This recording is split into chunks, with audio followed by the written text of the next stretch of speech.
Saya tidak ingin mengatakan sia-sia nih ya, tetapi suara kita ini termasuk jeritan para netizen yang notabene pemegang kedaulatan tertinggi di dunia maya itu harus sungguh-sungguh bisa diterjemahkan menjadi langkah konkret oleh Pak Bostam dan ribuan kolega tadi itu agar bisa menentukan apakah Jessica tetap berada di dalam lapas atau pada akhirnya keluar sebagai manusia bebas. Yang saya khawatirkan adalah semangat besar dari Pak Bostam, Pak Otto Hasibuan dan kawan-kawan itu tadi dan netizen Indonesia itu ternyata tidak sungguh-sungguh dibaca dengan keseriusan yang sama oleh lembaga-lembaga penegakan hukum yang ada di negara kita. Diamnya alat-alat negara di bidang sistem peradilan pidana ini memunculkan dua tafsir.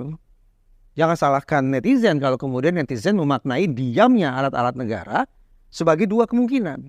Pertama, pada dasarnya alat-alat negara kita, lembaga-lembaga penegakan hukum kita ini memang tidak peduli apakah potret penegakan hukum kita ini akan tetap dinilai corek-moreng. Apakah kekumuhan ruang-ruang penegakan hukum itu mau dibiarkan, tidak peduli. Karena terbukti tidak ada yang bicara. Atau tafsiran yang kedua, jangan-jangan di balik diamnya lembaga-lembaga ini, di dalam hati mereka membenarkan. Ini simpulan atau tafsiran yang menyakitkan hati.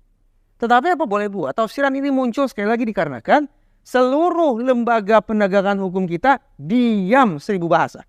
Semestinya nih, paling tidak nih, Menko Polhukam bicara.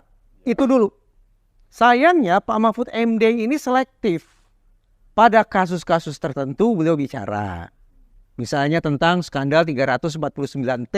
Itu kan penyimpangan. Setelah itu diam. Pada kasus-kasus yang lain bicara. Pada kasus lain diam. Ini kasus yang penting ini yang sudah menampilkan wajah karut-marut penegakan hukum kita ke seluruh muka bumi. Ini kan nampak lewat film Ice Cold, kan semua orang bisa lihat. Pak Mahfud yang notabene sekarang juga berstatus sebagai cawapres diam.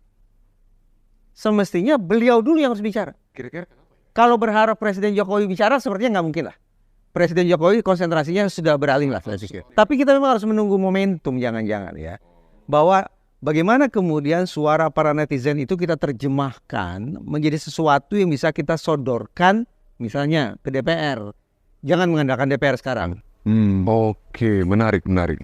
Disodorkan ke DPR. Kemudian DPR bertanya, netizen ini siapa ya? KTP-nya mana ya? Itu kalau DPR masih bertanya seperti itu, sah sudah. DPR itu lupa bahwa netizen itu sesungguhnya adalah rakyat. Pemegang kedaulatan tertinggi juga di Republik ini. Walaupun mereka tidak jelas alamatnya di mana, KTP-nya belum ada, tapi mereka eksis. Mereka ada. Dan suara mereka itu tidak boleh diabaikan.